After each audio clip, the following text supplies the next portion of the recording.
So, welcome back, everybody, to the Viktor Frankl Meaning Academy. In the Meaning Academy podcast, I am here in my virtual studio with my colleague, good friend, and brother, Dr. Daniel A. Franz. How you doing, buddy? I am outstanding. It's early on a Friday morning when we record this. I look forward to this time with you every week, and I know other people do too. And so, yeah, it's been a meaningful morning for me. Got a nice little trot in while chatting with a good friend in Texas I haven't talked to in a while. So, getting some chores done, and just a nice day ahead, right? A busy day, a working day, but a good day. How about you, man? Yeah, no, same thing. I'm wrapping up a very meaningful and meaning-filled week. One of the things that we did together, as you know, this week, sharing with our listeners, is we did our second Your Search for Meaning online gathering. We gathered together as meaning seekers. It's open to anybody and everybody. You just have to find your way into the Meaning Academy, and you can then register and try out the first one for free on the meaningacademy.com. You'll see everything there.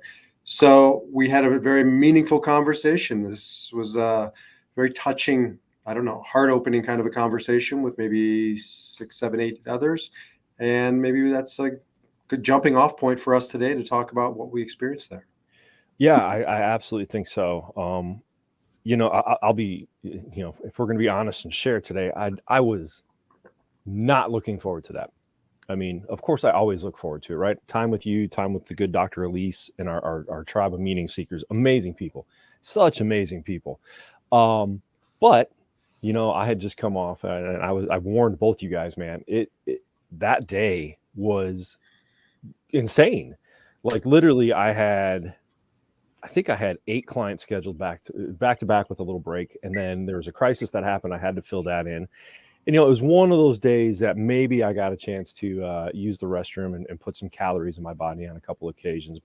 And then right after the last one, I zipped home for our meeting and got online. And as always, it was spectacular, meaningful, heartwarming, sharing, connecting. Damn, it was powerful. Powerful. There we go. That's the word.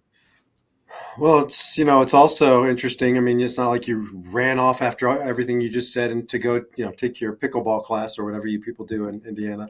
But ironically, apparently Bremen, Indiana might be the new pickleball capital of the world.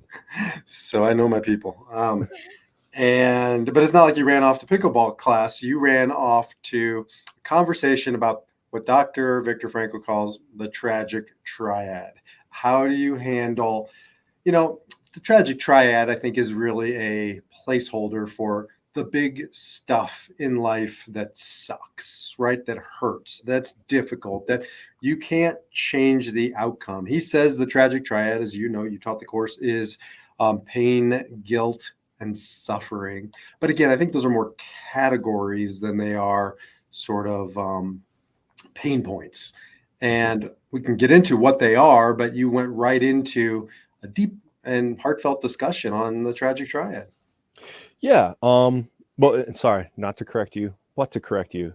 Pain and suffering are the same thing in the tragic triad. It's pain, guilt, and the big one, the one we can't escape from, right? We all have to face death. And I bring that up because actually the good friend in Texas I was just talking, just lost his father a few weeks ago. And so we were talking about death and the meaning behind it and all that all the self-transcendent things we talk about anyway. So yeah, our topic for month 1 in the curriculum was, am I a victim or a victor, right? When life comes at me, when pain, guilt, and death come at me, as we teach, as the good doctor taught us, we have a choice to make. How do we want to relate to those difficulties in life all of us will face? And we get to choose. We can choose to be a victim and let those circumstances crush us, or we get to choose to learn from it. Dr. Frankl gives us the opponents, the opposite, the order to the chaos of the tragic triad is tragic optimism, where he teaches us we can take that pain and make it achievement. We can look at that guilt and learn how to change our behavior from it. And we can accept death and recognize that the transitoriness of life means that it's short and sweet, and we got to do something amazing with it. And that's a lot of what we talked about Wednesday night. Yeah, it's a very important conversation to have. Just for our listeners, even if you missed the first month, you didn't miss anything because the content is there. The curriculum's always there. It's evergreen. The discussions are recorded, and each session stands alone. So although it does build, very methodically, you can jump in at any point. That's how we designed it, so that if you're listening to this and you want to be a part of the next conversation, which is a continuation, jump right on in. So back to the let me jump in, B, because I was reminded by Dr. Leese when we ended last week, the one she is hosting starting next month. Our first meeting, the first Wednesday of the month at noon Eastern, is more about coming into the self and what did she say? Marinating in the self, really paying attention to our needs. I forget the actual title, but because the way she said that just hit me so hard. So some great stuff coming up next week or next month. It's pretty straightforward title. It's Who Am I? Right. And it's not just navel gazing exercise, like that's fun and part of it, but it's to really kind of drill down into our why. That's what we're moving towards. As Dr. Frankel says, if you know your why, you can endure your how. What's my core essence, my purpose, my nous, my spirit? And so we're going to go deep, but it's also going to be practical. And again, back to this conversation, I think we started there because we wanted to remind people that we're all facing our personal concentration camps, as Viktor Frankl called it. People read his book oftentimes, and it sets such a high bar when you speak of things like the Holocaust, right? Like the ultimate supreme darkness that most of us are never going to experience in that exact way. But one of the things Dr. Frankl reminds us is your pain, your guilt, or your death is your suffering, and your suffering is yours and yours alone, and it can turn into a inner concentration camp, he calls it. And so we have to learn our how to deal with that concentration camp. Yeah, and we had one of our first meeting seekers to kind of jump in and share on that was a former law enforcement struggling with some of his brothers and sisters. He had reported that there had been actual murders of some of his law enforcement brothers and sisters where he had lived, and he was struggling with that, and other people were, and he was trying to figure out what he could do to help them. And in the seriousness of that conversation, as you and I do, B, I thought we were going to come to virtual blows there because we are on opposite ends of the meaning spectrum. My suggestion to engage, to do things of a self-transcendent nature, to try to be helpful, as our law enforcement officers typically are. They are the heroes, most of them, and want to help. And that was my guidance, find ways to do and self-transcend. And then you come in with the sucker punch left, and you're like, no, let's go this way. You want to share, and I love you and I respect you. I thought it was beautiful how you and I could come in on opposite ends of the spectrum, and both of them applied.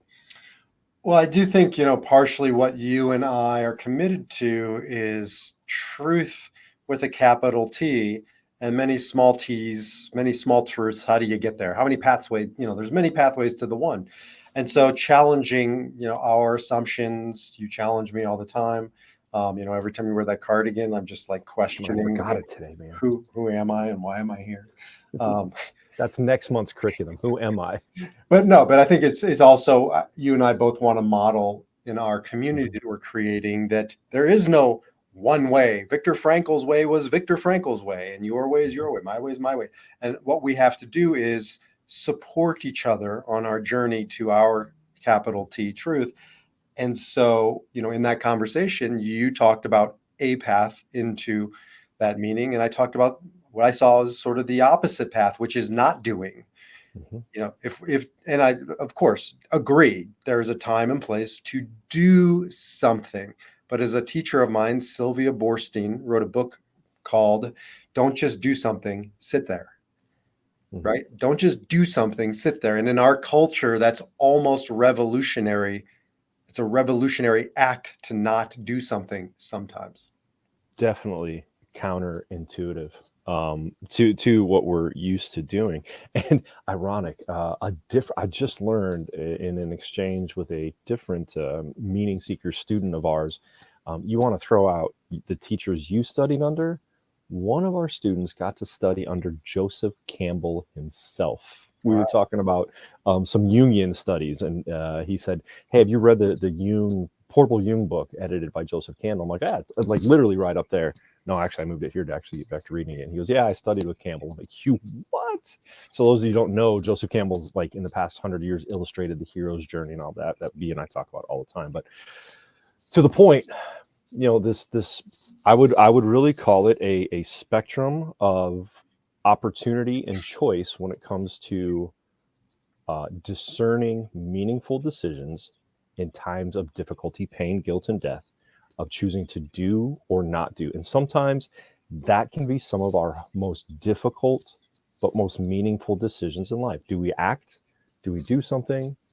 Or do we step back and wait and see what the nuos, what the Spirit has to bring to us? And that's why there's no one path. There's your path to your meaning. And one of the reasons why I teach the Enneagram is because it gives a blueprint for 9 different sort of survival tactics. And I got to defy my number. I got to defy my natural direction. So as an 8, and I do think you're mostly 8 as well, but it's my natural inclination is do something. And so I tend to overdo in those situations when I'm experiencing pain or guilt or I don't know, death, but contemplating, all that comes with death.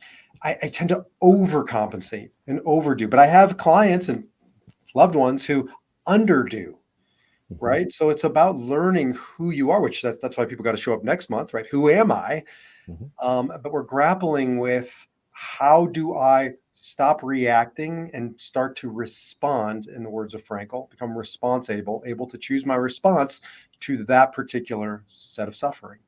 Absolutely. And that's the reason why I teach the Myers-Briggs type indicator, or the MBTI, because it actually offers 16 different ways to act, 7 more than the Enneagram. Oh, wait, there's more. Yes. But no, I mean, and as an extrovert, that's my nature, to process externally, to get out there and do and frequently do. And I have to, as you said, defy my letters from time to time and go against that type, to sit peacefully and meditate or pray and hope and wait.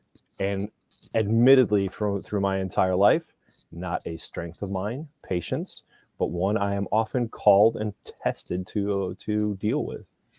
And then our colleague, Dr. Elise, she is much more of a feeler. I think it's safe to say that you and I go more into action or doing, or maybe, for you, thinking.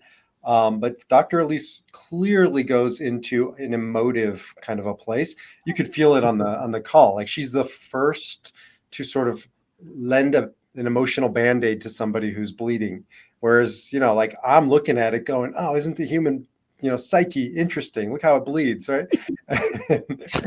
You're so right. Like, gee, I wonder what we do about that blood. I mean, does it fit with our agenda or the curriculum right now? Yeah, like, how long can somebody last, while emotionally bleeding and not bleeding? How can I tie into this what I meant to be teaching, and why is it detracting from what my agenda was?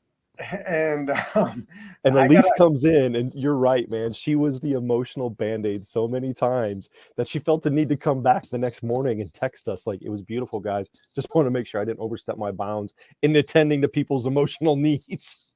And like, everybody has their place, and like, I'm willing to carry you off the battlefield, like, with every ounce of my being. I got to defy my number or my reaction, which is sort of to avoid the emotions, right? Yeah. There's a piece of me that feels out of control when I get into that emotional realm. So my work is around pain and guilt, and I have a hard time with death because it's so abstract, but suffering. I've got to find ways to, like Elise said, I got to find ways to marinate in the emotional side of things a little longer. And I'm just sharing, it's very hard for me. Okay, B. let's do this then. Let's do a little activity as we asked our meaning seekers to do. At the end of the session, I said, hey, look, if there's something you want to be held accountable to, either an action you need to take or peace you need to find, liminal space you need to embrace, let's come to the community, put it up in there, and we're here to help you. We're here to help each other, right? That's why it's a community. It's not just about the three of us teaching, but we want to support each other and draw in the support of those that work with us. And so I didn't want to issue that challenge and then not partake as well, right? As a teacher, I'm also a student. And so I jumped in there and shared a little bit about where I need some accountability to find liminal space. But, I will certainly share today, but I'm going to ask you to, because I know you're struggling with some emotions that are going unexpressed. So where do you need to either, we can demonstrate to our listeners now, Sure. Right? Go against your defy your number, B, and where do you need to deal with some of this? Well, I'll deal with a different one that I put into the community. I'm happy to, talk about that one in the community, but that one's a little politically charged, and I just don't really want to get into it. But I will take a different route, and I'll go with, I have 4 kids. We have 4 kids, and not Dan and I. Just yes, faithful listener, not the two of us, but we have Ariella and I have 4 kids, and they are in the heating up stages of life. My youngest just is turning 13. My second youngest just turned 16 today. So you can imagine a lot of charged emotion and energy and intensity in the house. I literally came over to the studio from my house to leaving behind, I think, 10 girls who were there to kidnap my daughter and take her out to breakfast. 10 16-year-old girls. So a lot of hormones pumping in that house right now. And then my oldest daughter is 18, and my oldest child, my son, is 21. So these are really like bigger kid problems than I've certainly ever had to deal with as a parent. And every day it's chaos. Like every day there's another drama or emotional happening. And one of the things that I've noticed for now 24 years married to Ariella is if I'm not careful, I'll outsource emotional department to her, and I'll be CEO of the fixing department, right? And I'll come in and I'll bring my toolbox, and I'll diagnose and I'll fix, and I lose something in that of a connection with her as a co-parent, with my kids as a more holistic approach to parenting, but with myself. And that's what I want to talk about, because I find myself feeling far more competent in fixing, which I think is why I gravitated towards being a logotherapist. Not that our job is to fix, but sometimes it's easier to be a participant in somebody else's challenges than my own. And finding myself, when it comes to myself or my family, not dealing or dwelling in the emotion. And that's a challenging starting point for me. Yeah, to your point, I think that's what draws us to that sometimes is I know in my darkest days, it's easier to go to work and help people with with their emotions, with their issues, with their needs than address my own. And through your part there, wow, thank you. I feel as though you may have called me out in my lack of dealing with my own emotions recently, because I will share about what I put in the community. And if you want to participate, hop on over to the Meaning Academy and join your search for meaning. So for me, again, I issued this challenge to our group, and I figured, you know what? Can't issue a challenge without participating in it. And so in my life right now, many of you listeners heard a few weeks ago, I just kind of offered a brief statement that my wife's struggling with some health issues. So I'll give you a little bit more with her permission. And I don't say this to ask for sympathy or any, it's just how I'm dealing with it and really to demonstrate. So I knew coming into this relationship, when we were dating, she told me that she had been diagnosed with multiple sclerosis at the age of 16. MS is a disease, a chronic disease that attacks the protective sheath, the myelin sheath around the nervous system at random times and at random points. We don't understand much about it. We know certain things in life can exacerbate it, stress, diet, so many things, right? We're doing a lot of great research in the field. But she's currently, we've been blessed, since I've known her. We've had 2 children. We've done amazing things together, seen amazing sights, and have been very fortunate that she has not suffered very many MS related attacks until it was just a few years ago. She had quite a debilitating one. And it was interesting. We think this may have been precipitated by a bit of a knee surgery. Something in that may have brought up some symptoms. And, she was laid up. It was around spring break. She was a teacher at that time and pretty much had to take much of the remainder of the school year off or went back intermittently. And we got through that with a lot of help from friends and prayers and support. And now, recently, in the past few weeks, we believe she is struggling from another attack where she's in a new job now, which is fortunate. She doesn't have to go and teach every day. She gets to work from home. And when she does leave, she goes for a couple hours to do a training and loves it, really enjoys it. So that's definitely uplifting to her. Unfortunately, she does not have full use of her hands right now. And it's become, well, I mean, we find ways around it. I get to be her right and left hand very often. I'll pour her coffee or fill her water jug. And, she is sensitive to when I can do that, because right now she may need a cup of water and I'm on the recording with B and I can't go up there and unscrew her Yeti. It's little things like that throughout the day that can be, I mean, if I let them, they could truly be an annoyance. But in the being a therapist and a logotherapist, like, I do force myself to find meaning in this and to be like, hey, maybe the difficulties we've had in the past are nothing, as all couples do, that here I get to share in this journey with you and be your hands where you can't. But going to the point of, I am a person to find solutions as an Enneagram 8, as an ENTJ. I think, I act, I plan, I do. And too often, that means I'm too busy doing and not busy enough taking care of my emotions or even expressing them. And that, as we know, as therapists and logotherapists, will certainly take an unhealthy toll at some point. Well, that's beautiful. First of all, thank you for sharing. It's beautiful. And second of all, I see your response, or your initial response in your search for meaning discussion the other night, was to do something, self-transcend, right? Coming, and I can imagine it comes from this, real life experience in many ways, not just your wiring of watching your wife not being able to open her Yeti, bottle, and wanting to transcend yourself and give to her, help her, right? Help try to eliminate or alleviate some of that suffering.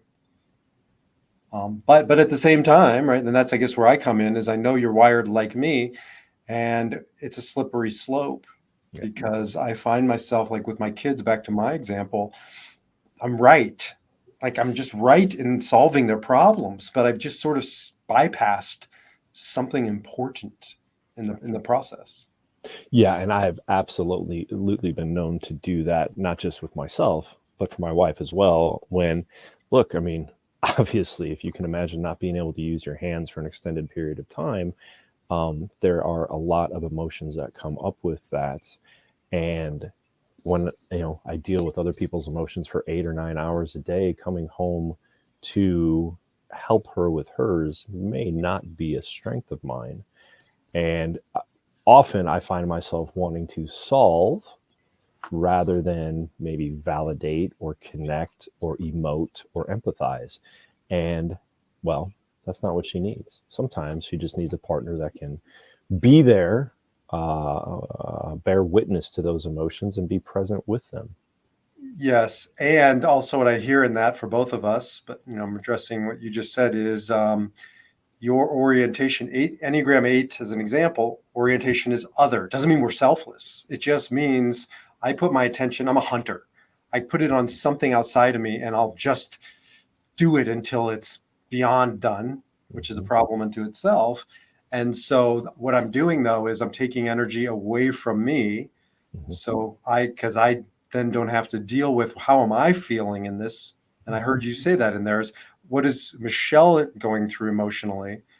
and not what is Dan going through emotionally when his wife can't use her hands. That brings up a lot of stuff. Yeah, and I have certainly been accused of that. I have wonderful office mates, along with you, B, and our friend the Running Man, that have called me out on that many times in my life. Several years ago, when I lost my mother, it was when I was able to joke. My fellow therapists in the office were like, "Yeah, we knew something was wrong when you actually started talking and sharing." I'm like, "Okay, that's not funny, but it's true, right?" Again, that is part of the orientation. Whether it's a little too much stoicism or just not enough self-care or whatever it might be. And so that was my request in our community, is like, hey man, I need some accountability to actually go and, have somebody to talk to. As I said, even therapists have therapists, and I've been remiss in not having one for quite a while. So there's something that's saying about, I can't remember exactly how it goes, but something about there's motion and there's emotion. And sometimes you can't be in both at the same time. We go through motion in our world, some ways to do and not to feel. And I think what Dr. Elise was talking about when she says marinating in it, I don't do so well, which is, can I just sit still and Ariella says this to me all the time. It sounds like so obvious, and it still sticks with me, is feel your feelings. I'm like, wait a minute. You mean I can feel my feeling? Like, not just like do my feelings or think of my feelings or fix my feelings, but just feel them. It's like such a paradigm shift for me. And I can't even explain why that is. I think you get it.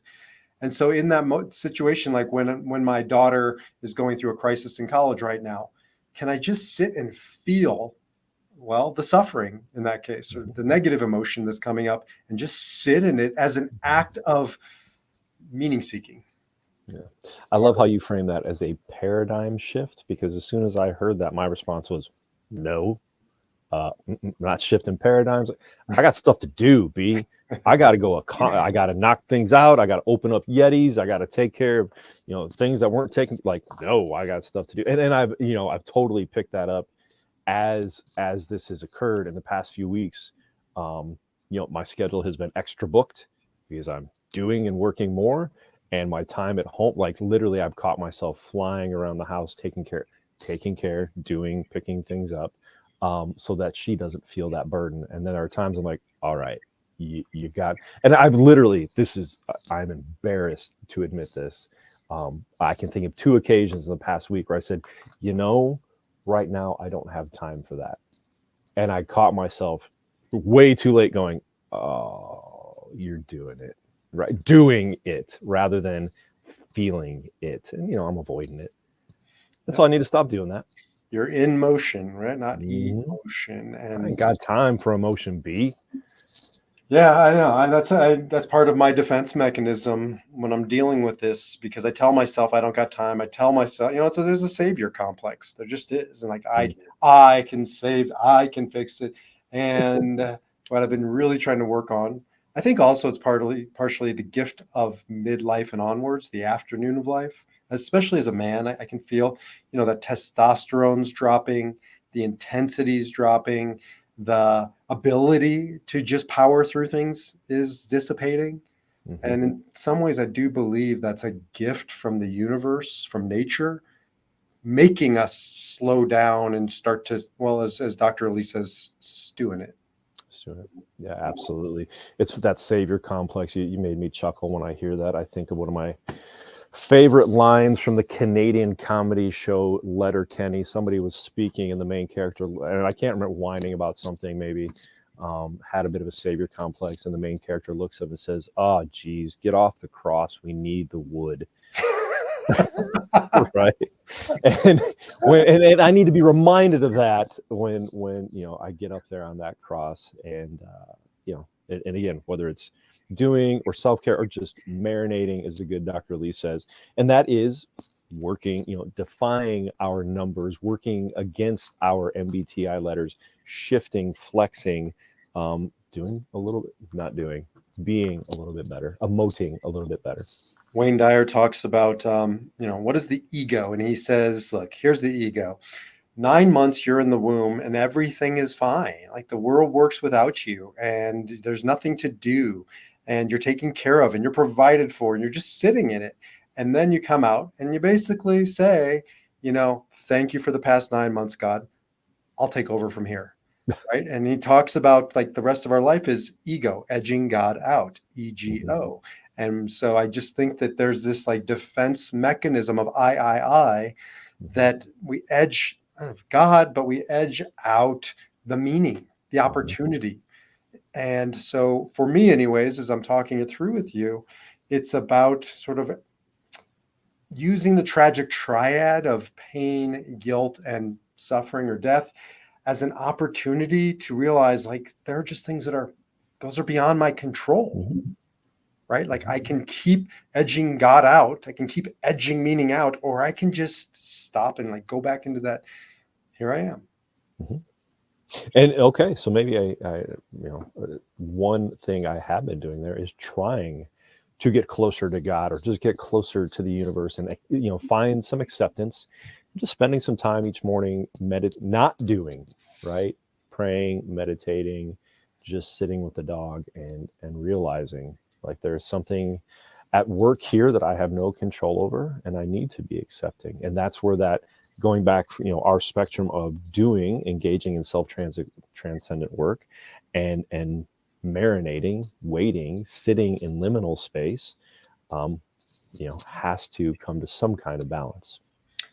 And, returning to Michelle and returning to my kids, those are opportunities. Now, I would never say this in a way that, comes across wrong. I don't say bad things happen to good people so that I can learn a lesson.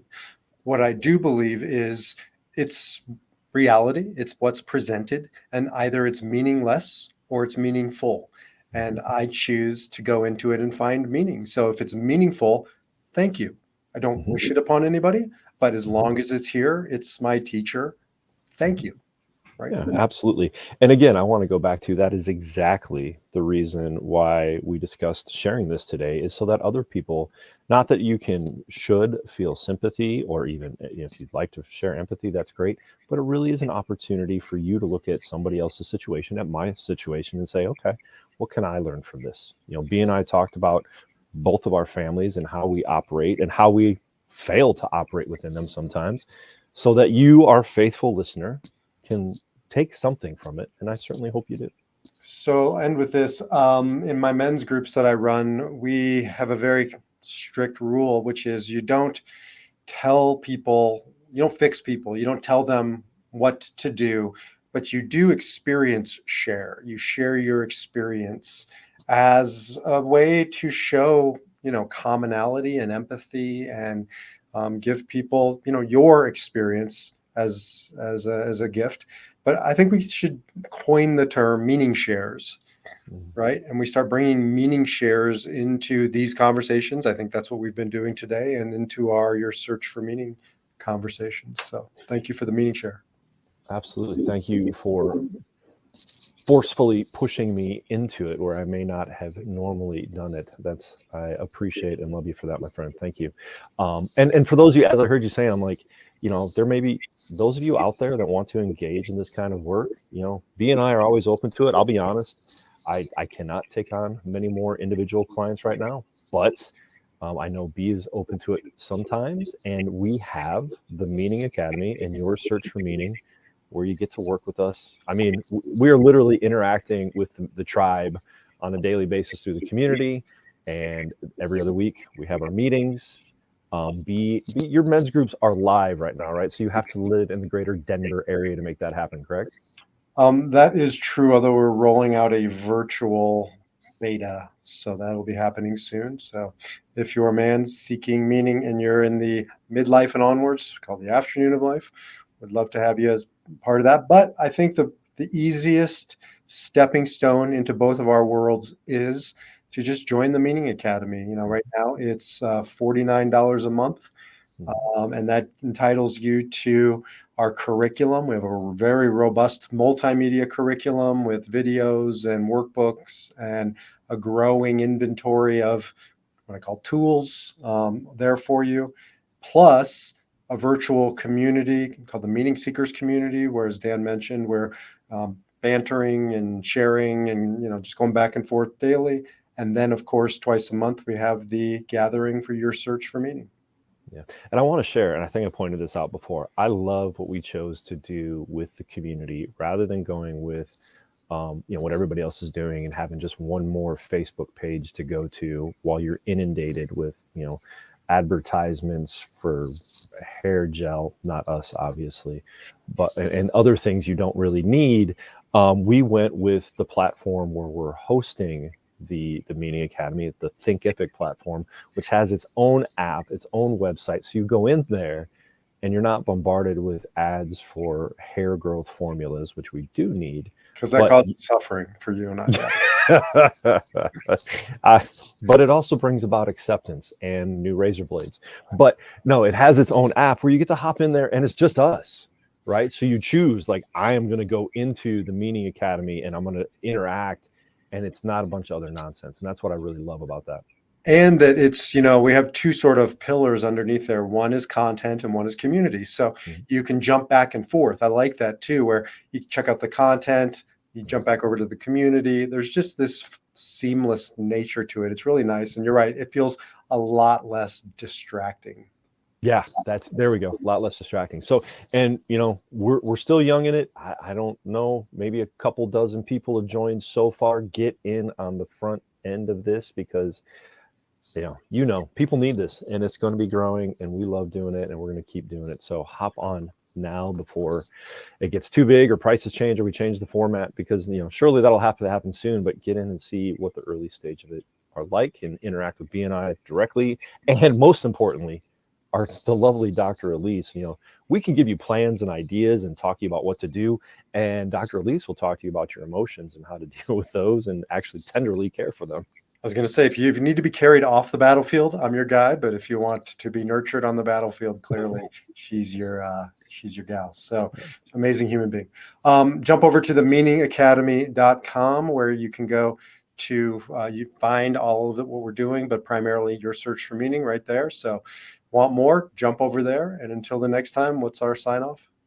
Hey, live your life with meaning, purpose, and resilience. Talk to you next time. Take care.